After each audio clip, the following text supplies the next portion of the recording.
Hi, this is Zibby Owens, and you're listening to Totally Booked with Zibby, formerly Moms Don't Have Time to Read Books. In my daily show, I interview today's latest best-selling, buzziest, or underrated authors and story creators whose work I think is worth your time.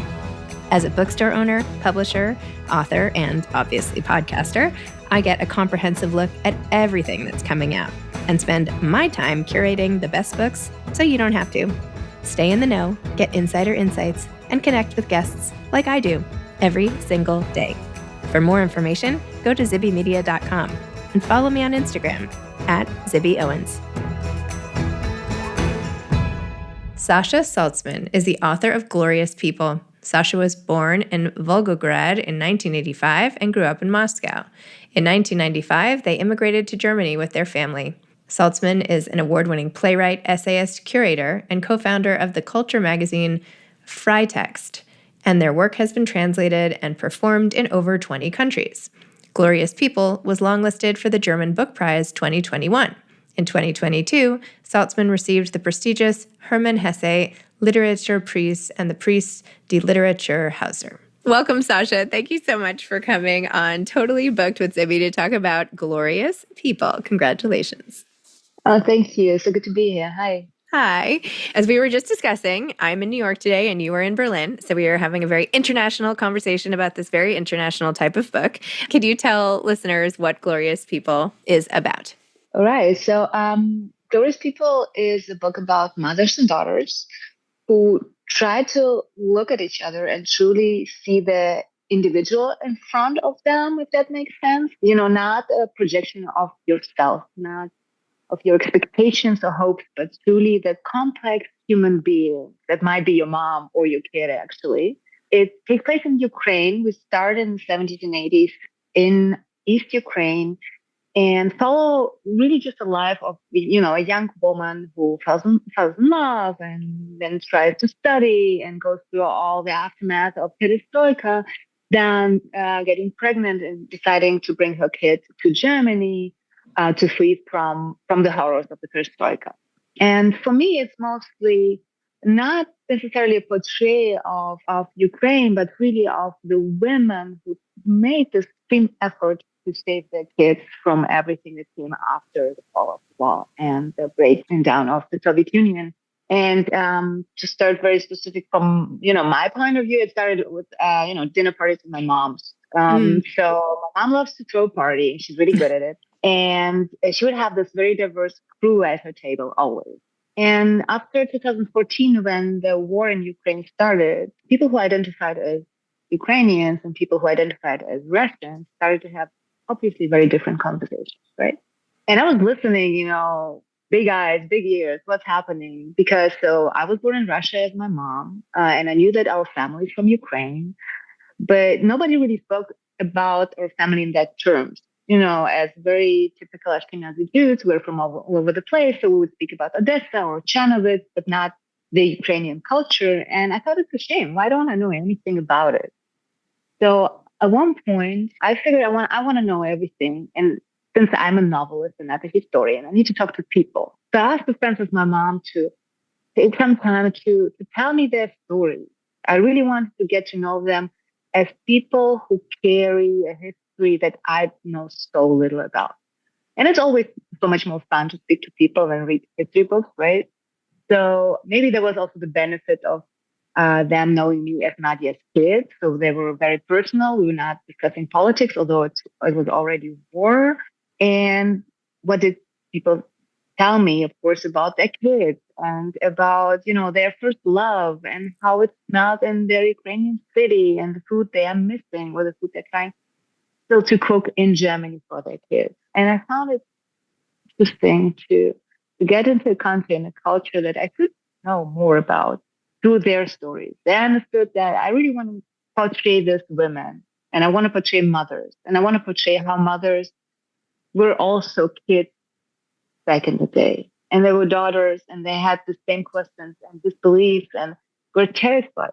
But then they became mothers at one point and they had to do the same thing their mother did for them, for their own children.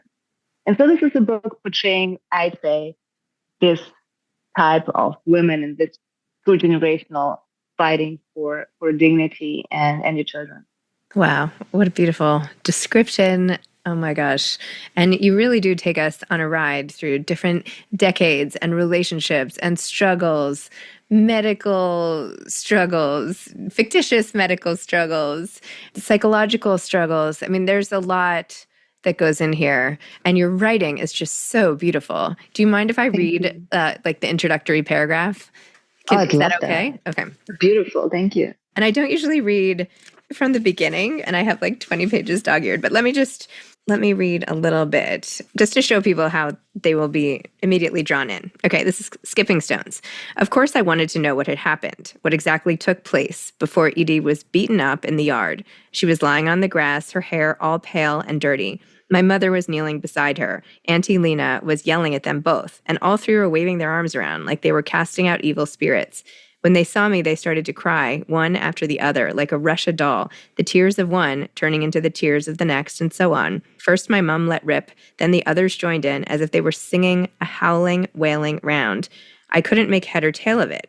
Okay, so it wasn't hard to guess why my mum came over all misty eyed when she saw me standing there after the long radio silence. But Lena and Edie, they seemed to have some score to settle. Mother and daughter, one of them lying on the ground like the other's shadow, or the other way round, one of them growing up out of the other's feet like a shrub with broken branches. And that's so beautiful. Oh my gosh. Thank you. And then later you said there's a whole passage about your uncle and everything. It said, I wasn't surprised she was in town. Uncle Lev had told me she'd be at the party at the Jewish Community Center. In fact, he'd paid me an official visit to inform me and to demand a family reconciliation, a big reunion. He came in a clean shirt, his nostrils flaring. He had the best intentions, but I had to disappoint him. When he saw that he wasn't getting anywhere, he tried to guilt trip me. You can't break with your own mother. You have to love her no matter what. But I don't think I'm obliged either to love or not to love her. She's my mother, and that's all there is to it. Things are what they are. Right. Amazing. So beautiful. Talk about that, how we feel about our mothers, the compulsion to have a good relationship, and what happens when those relationships fray. Right. So to be honest, I thought I said everything about my mom before I wrote this novel. I wrote about 18 plays by now, and half of them are about my mom. My first novel, a lot of text. So I thought, okay, you know what? Now it's not going to be about my mom to ending up with her besties at the table, So it's kind of like circling around this topic. And I learned so much by understanding that it's easier to speak to her friends because there are certain questions I would not have dared to really put out. For example, like in all these conversations, they were going for hours and tea and food and all of that.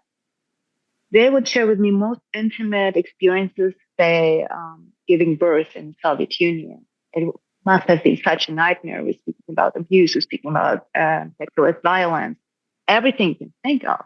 And that was not one or two times, but everybody was telling me. At one point, I understood that this is a question I may raise. Like, so how was giving birth to a child? And it took me a while to understand, wait a second, I was born in Soviet Union. My mom gave birth to me in the 80s, but I would never have dared to just come with this question right to my mom. So it took me this adventure, really, to understand I know nothing. And I think this is a very typical mistake of kids who, of course, grow up with their parents. So they think, I know everything about you, but they just see a reflection. And maybe it's part of the deal. I agree that, like to a certain extent, you stay a kid and a mom has to stay a mom, and you will not be that kind of friend, or you will never be able to see each other just as individuals, but you have to make this effort. So by watching the friends of my mom, observing how they were speaking about their hopes for their children or the sacrifices they made, I got a glimpse of what I never have expected about my mom. And then I went on the book tour with this one, right, across Europe. And I encourage everybody to ask their mom about giving birth to them. Now, literally, this is not a question you would think of, but I think it does something to you, to your relationship with your mom, make you understand that you assume she went through a lot. Wow, that could be a whole anthology, like birth story. Right? You're right. Yes, I recently interviewed someone who's a doula, who said that actually your own birth and how you came into the world does affect a lot about your personality and things that come next for you, and so you need to know your own birth story. So, anyway. Yeah, and I thought I know everything about my birth story, like the myth around it or the story Yes. around it, because everybody hears something and it's always aestheticized and somehow nice and a little funny and not too bloody. But then I just accidentally I found out things about me. When I called up my mom, the main character in my novel is a doctor.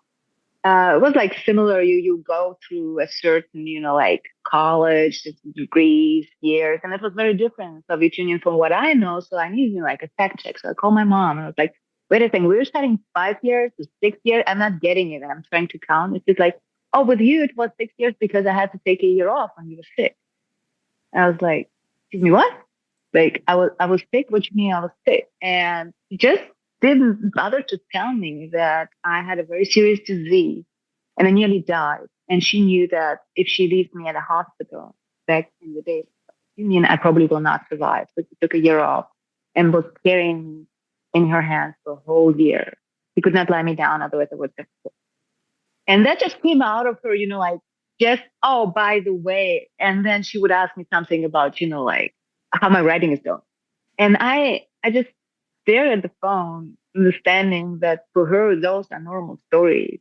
How she took care of me and how she took care that I will survive in a very harsh situation where you knew that, especially in those days in Soviet Union and former Russia, there's no one to trust. And coming back to all the friends of hers who I interviewed, I figured out they all got the stories. And to be honest with you, I think all mothers got the stories in the end. Mhm. And we don't ask, and they will not tell on one hand because it seems obvious to them, and why should they wrong? Part of motherhood, whatever. And I don't have children myself, so I just can assume. But I'm just so amazed by this creature called mom and what they're able to do, especially in harsh political situations. You know what I mean? When everything is fine, which is rarely the case, but let's say there is utopia, everyone is equal and everything's great. But in certain realities, to get to kids through it, it's just they're heroes to me, really. And this is what I also told them when I was speaking to them, all these wonderful women, that I think that they're heroines of their own story. And I really wish they would see themselves as protagonists of historical events. It's not only the mother, it's like somehow really unpoliticized, this term. I think the mother can be a very political issue, obviously. And it was really fun to also to observe them, listening to me, encouraging to think of them as actual political figures in our society. And it was another very funny anecdote because they knew, of course, that I interview all of them because they're friends. They tried to exchange. And they were also fighting, like, why do you tell Sasha this bullshit? Like, it was totally different. Blah, blah, blah, blah, blah. Like, oh, that's nice. Get your pen out because now it's getting interesting. And they understood by truly looking at themselves and each other differently that they were living very different lives also. If you go through a regime like Soviet Union, you suppose that everybody is going through the same kind of horror, or let's say regime. But they were not. There were rich people and poor people and people in love and very unhappy people. And especially when it came to, like job opportunities, it was always told that everybody's getting the same and your opportunities are the same, but that's not true. And like me, myself, and my mom, and all this kind of family, they said they were doctors, which meant they didn't have any money. Like a doctor would get the same amount as like anybody, like a normal worker. But there were a lot of like really rich people who were part of the party who did different jobs my mom didn't know about. So she taught me that we come from a country where everybody would get the same and not enough to survive. And now, like talking to friends, I figure out, oh no, there were actually quite rich people doing very different things in this country. So yeah, I learned a lot. It was really a journey. As you're talking, I'm thinking to myself, wow, how interesting would it be if I talked to all my mom's friends and got stories? While our parents are here. Like my mother is alive, like, so I should just she would probably be really interested in what they had to say. And who is collecting these stories of that generation? Nobody. Like no one is going around. See, because they don't think of themselves as protagonists. Mm-hmm. And by giving them this opportunity to tell their story, they will see themselves differently and you will see your mom differently. And it's fun. You know what I mean? It's not only work, it's somehow also really eye-opening what's Mm-hmm. happening there. Interesting. Maybe I could do it on Zoom. Sure. No, probably not. Probably not. No. What is it like in Germany for you now? If you don't mind talking about it, you don't have to, but just wondering, here I am in New York, and to be Jewish now, of course, is quite fraught with as the world is, devolving. And I'm just wondering how you feel being there in particular. Thank you for asking, because that's that's a complicated one. Look, we came in the 90s, and that's a very specific aliyah, right? People from former Soviet countries are the majority of the Jewish population in Germany. So the whole Jewish crowd changed a lot. We have Mizrahi and Ashkenazi and all kind of Jews really being the face of the Jewish communities.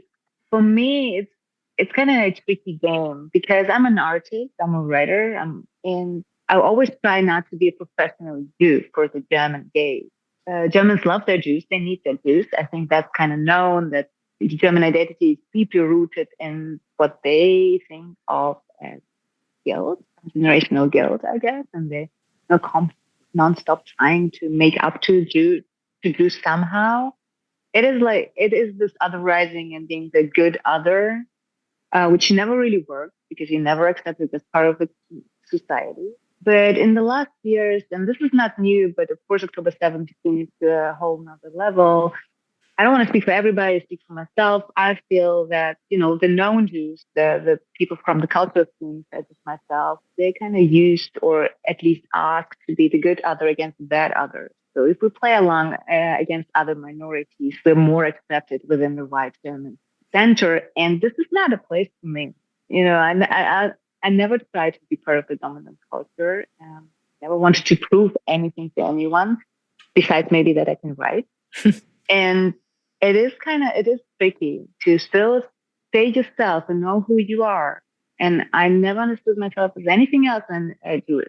But at the same time, not giving the dominant culture their crave and their need for the sad Jew who is deeply destroyed, especially after October 7th, we're all re-traumatized. So it is a tricky situation where I feel grateful to have so many friends from so many different communities. Like I'm surrounded by such amazing people from Palestinian, Kurdish, Arabic, Russian, Ukrainian, all kind of communities. And we have been doing this meaning not only our friendship, but also cultural work for decades now. Mm-hmm. So we're not new to the game. We're kind of ready for the dominant gaze to come and say, I pick you, you will be my favorite boy today.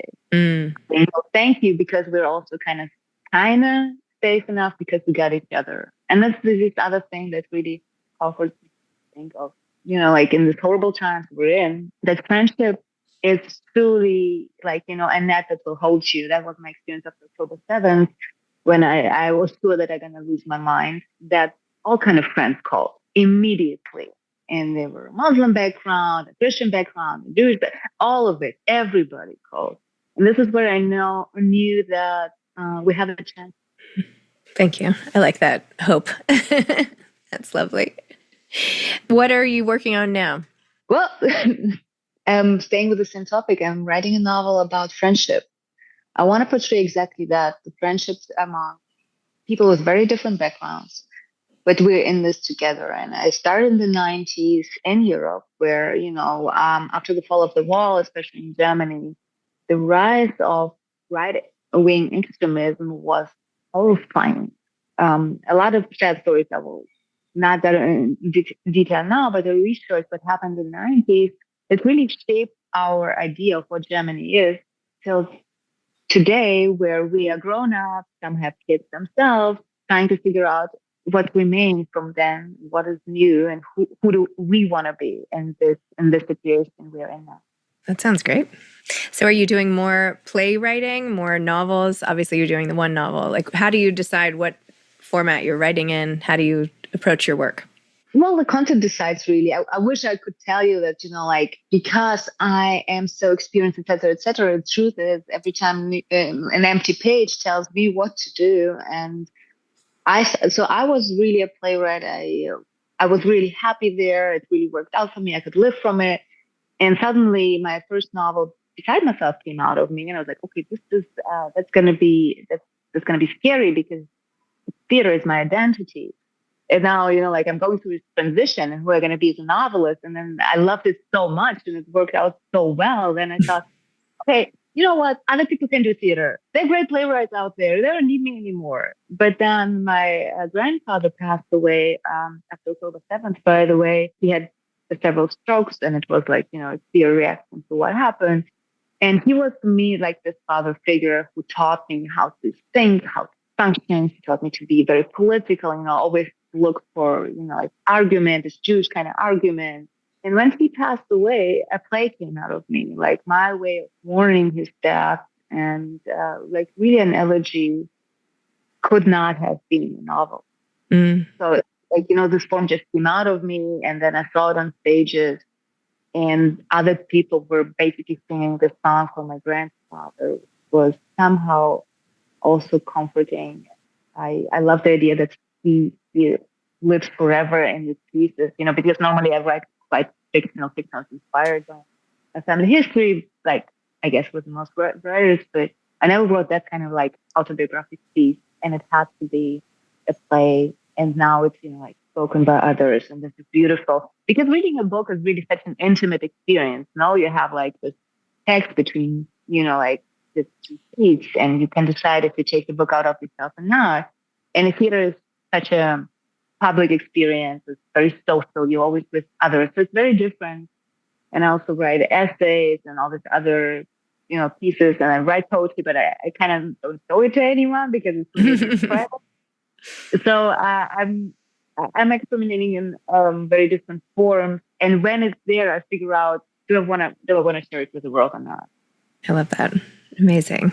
Sasha, thank you so much. Thank you for this beautiful book, Glorious People, and for all that you do as this like consummate intellectual. So thank you. It was lovely to chat with you. Thank you so much, Zibby. Okay. Thank you. Best of luck. Take care. Bye-bye. Bye. Bye. Thank you for listening to Totally Booked with Zibby, formerly Moms Don't Have Time to Read Books. If you loved the show, tell a friend, leave a review, follow me on Instagram @ZibbyOwens, and spread the word. Thanks so much. Oh, and buy the books.